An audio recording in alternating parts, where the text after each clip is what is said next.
I'd like to welcome WES's senior leader, Casey Slack, to the podium for a platform address.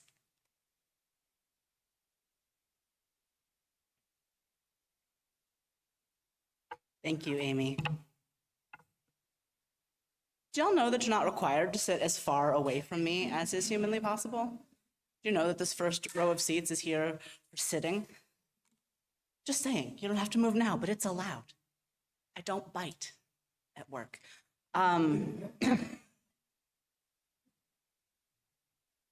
It is cold and it is dark, and that is really hard. We are not even all the way to as short and dark as our days are gonna get this year, nor are we to as cold as they're going to get. And I think it's worth it to mention now, before it gets to where it will get for this year, that this is hard. It's hard on your body. You are, in some ways, just a very complicated houseplant.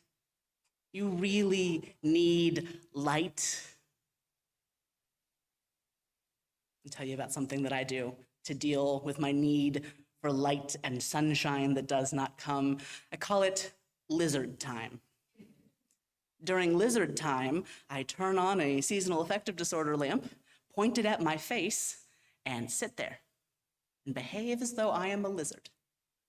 I have no responsibilities. I have nothing I need to do. I simply need to absorb light for a little while. I commend to you lizard time. Maybe you'll call it houseplant time. 15, 20 minutes a day where you don't need to do anything but absorb light. Where you don't need to think about the long list of tasks that you definitely have. Where you don't have to think about all of the holiday cards you are not prepared to send, despite your best efforts to be on top of things. All of the gifts that maybe you should buy, but the budget isn't quite there for. All of the stuff at work that you would love to get done if there were not a fire every 5 seconds. You just get to sit and be, and your sitting and being are enough. It's a little ridiculous to me that people, us people,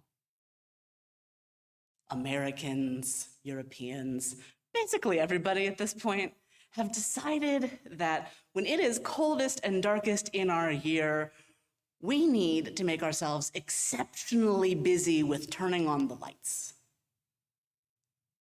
Don't get me wrong, I love a good holiday display outside. Brightly colored lights are my jam.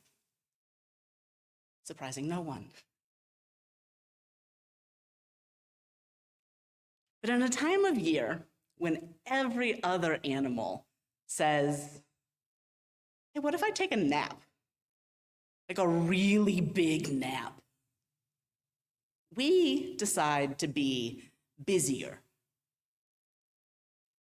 We decide to add things to our plates. It's not enough that it is cold and dark, but we gotta find which of 10 holidays we feel like celebrating, and then celebrate them, and they all cost money, and they all require us to be out and about in the world when maybe we wanna be in our cozy little space. And you know, most of you know, I think being together is about the best thing a human can do, but everything needs balance, right? And the balance of together is time with yourself, time in your home, time with just those creatures that you burrow with, right? In my house, it's me and Caitlin and 3 cats who are with us everywhere. I don't know how all three of them manage to be in every location we are. We don't have that much house, and yet they follow us from room to room. And there is something beautiful and special about getting to spend time where there is nothing to think about but two humans and three cats moving from room to room. I think our traditions about light make sense and are overall good, but we've maybe gotten to a point where we're doing a little too much, right? Humans don't love darkness. My cats are much better at being in the dark than I am. They see better than I do, and they hear better than I do, and so the darkness isn't such a mystery to them as it is to me. And it makes sense that when there are long stretches of long, dark nights, humans would say, I need to light a candle. I need to light several candles. I need to put all the lights on my house because the sun will come back and I need to remember. But there's a difference between lighting some candles with your community and forcing yourself to be in a fluorescently lit room all the time, literally and metaphorically. I think as people and as a culture, we struggle with darkness. And I mean that in a whole wide array of ways. We struggle with nighttime for the reasons I've mentioned, because it is scary to not be able to see what is going on around you. But because our response to that is to push nighttime away, we forget to engage in what is beautiful and good about darkness. This then turns into language we use over and over and over about bringing light into darkness, which makes us suspicious of things that are dark and people whose skin is dark, because we have identified darkness as the bad thing, the scary thing. But it's not. Darkness isn't bad, though it may be scary and different from what you're used to. Darkness isn't evil or untrustworthy. You haven't practiced being with it. I wonder what it would be like if, while we are making our way through the winter season that technically hasn't started yet, depending on whose technical you're talking about, but if we're talking solstices and equinoxes, we are not there yet. But what it would be like if, instead of responding entirely with, I will light up the night so I do not have to be afraid, we could say, I am afraid. I am sad. I am lonely. This is hard. Or, when it is dark, have the opportunity to spend time with myself. I have the opportunity to rest. It's a scary time in the world. I have a real dedication to not reporting the news from the podium. I don't think that's my job. But you know, any of at least 20 things that could be desperately weighing on your heart. If you read the news this morning, if you were made aware of it in any way throughout the course of your week, because you are people with hearts and feelings and care for the world, it is a hard time. It is a scary time. It is a scary time to be Jewish in this country and in the world. It is a scary time to be Muslim in this country and in the world. And I could say a lot of things about the way that we are conflating those religious identities with the identities of states and political actors and this, that, and the other. But what matters for right now is that there's a lot of people it's scary to be right now. I've heard from people in this community and Jewish and Muslim friends I am in community with elsewhere that they are afraid of showing their faith in public, of showing their heritage in public.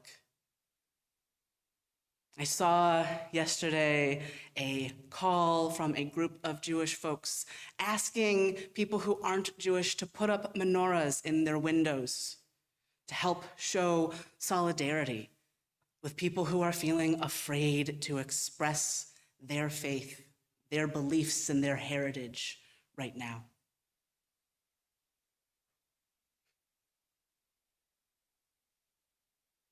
It's hard when your traditions feel scary. And it's hard when you're facing a holiday and the people who you are used to celebrating, whatever that is, aren't there with you. And that could be true any old year. Anything could be going on in the world and someone would be facing a first, a second, a 10th, a 20th new year without someone beloved to them. It's a hard time of year because it's full of memories. And again, you could say, it feels dark and I want to get rid of it. Or you could let yourself cry about it. You could say, I feel this grief because I got to love for real. Khalil Gibran wrote about how the well that your sorrow cuts out is also the valley that your joy gets to fill. I tend to believe that, but I also think it's worth it to have the well by itself. To look at what you dig out when you get to excavate yourself. To look at the bands in your personal history as you dig. I saw an interesting picture of a tree recently. It had been cut down, and I hate to see a tree like that, but what was interesting is that as the rings progressed, there was a space where there was blackness, dark. The tree had lived through its own dark time and actually gone on to be stronger. Because we can grow past and around the things that hurt and that break us. Because there can always be something next, but if you get too involved in getting rid of the darkness, well, you might not have anything left to build on.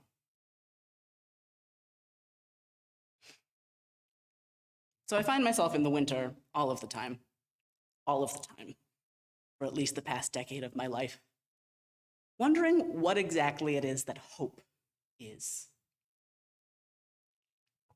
If it's good to spend time with your hard feelings, if we're making that adjustment in thought, what thing is hope? Is hope this saccharine thing over there that says everything is great? No, I don't think so. It's not, in my life, been the case that hope is easy or necessarily particularly sweet. I had a great conversation about that this week. I think that hope is a struggle. I think that hope is a thing you have to do with your mind, with your body, with your life. It is getting up and at least getting as far as the couch to cry. Because if you stayed in bed, that might feel worse. It's knowing that some days it's going to be knock down, drag out with yourself, with the universe. Some days you're going to cry over and over and over again, and you are not necessarily going to know why. But hope is the thing that says that if you stay in it, if you can keep showing up for yourself and the 2 to 4 other mammals you might live with, lizards too, if you got those. If you can keep showing up just a little bit, well, it's never stayed that way forever before, has it? And if you can keep showing up just a little bit more than that, maybe you can figure out where the handholds are in this particular mountain. And maybe you will find your way to where other people are, where you can say to them, hey, I have been having a really hard time. Where you can say, I don't know what's going on and I feel scared. I feel sad. And they can say, yeah, me too. Or been there before. Or, wow, that sounds really hard. Or any of a million other things. And you can hold hands. And now you really have it, right? Because now neither of you has to hold the burden of this fight for hope on your own. And now neither of you has to face whatever is scaring you on your own. And now the pieces of you that feel dark in a way that you are scared of or don't like, they can have a friend. And you can feel connected through the things that you thought were wrong with you. It's not wrong to be sad. It's unpleasant. Yes. It's not wrong and it's not bad. It is important to have the full range of human emotions and to know that no feeling is final. There's something called spiritual bypassing, which you may have heard of. It's very common in, well, a lot of the so-called spiritual world, right? Good vibes only is kind of the encapsulation of spiritual bypassing. It says, as long as you only focus on what's good, then you don't have to worry about the rest of that. As long as you can find a way to be joyful, then the rest of it will go away. Oh, friends, it will not. I can see in many of your faces that you know that it will not go away. But when we think from a spiritual care perspective about wholeness, I'm making a circle here instead of a line. There aren't good feelings to have and bad feelings to have. There are just feelings that you have. Some of them are more fun than others, but I'm not here to judge how the feelings feel. That's a level above where I'm at. The feelings, they just are. They're just there. They are simply facts that exist as chemical information flooding your brain and making your nervous system get up to all kinds of stuff. You're okay. You're okay. You take a breath with me for a second? You're okay. You're okay if December is your least favorite month or your favorite. You're okay if you want to celebrate each and every holiday that this month could offer you, or none of them. You're okay if this season gives you trepidation at best. You're okay if you've been having a knockdown, drag-out fight with the universe for a week, for a month, for several years. You're okay if it looks like there's more fight ahead, because being you, having your experience and your feelings is fine. Is fine. Is fine. Not everything you do with your feelings is fine, but that's a different platform. What I hope that you can do today, right now at least, is let yourself know that wherever you're at is an okay place to be. That if the rest of this month is not all you've dreamed of, that'll be okay.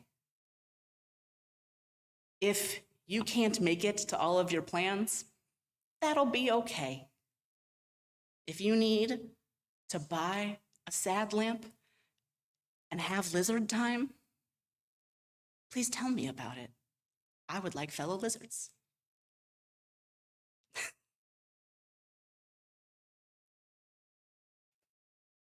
You're okay, and it's gonna be a fight sometimes. Make sure you point that fight in the right direction, but show up for it. And let other people show up for you. Let the people who care about you take a look, left, right. You see some people who care about you? Let the people who care about you support you.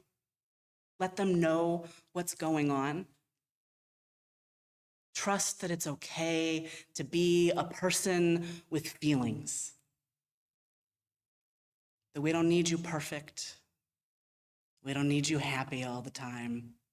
Please do not be happy all the time. I don't know what to do with happy all the time.